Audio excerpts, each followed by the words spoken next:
ये कांग्रेस वाले, ये यूडीएफ वाले, वो एलडीएफ वाले,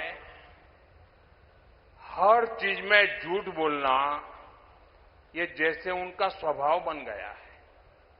देश को गुमराह करना ये उनका स्वभाव बन गया है।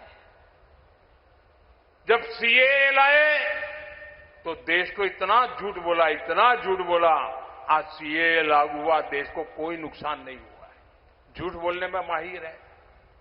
केरलम फाइल्स आई फिल्म तो भी बोलने लगे सब झूठ है।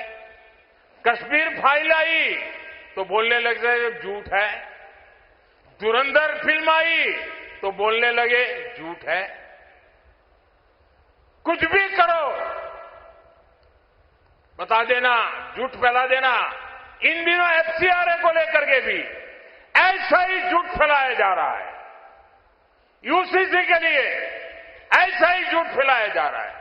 गोवा में यूसीसी है, दशकों से है, लेकिन झूठ फैलाना, एफसीआरए के लिए झूठ फैलाना, सीए के लिए झूठ फैलाना, धुरंधर जैसी फिल्म के लिए झूठ फैलाना, केरलम फिल्म के लिए झूठ फैलाना, कश्मीर फाइल फिल्म के लिए झूठ फैलाना, ये झूठ फैलाने का कारोबार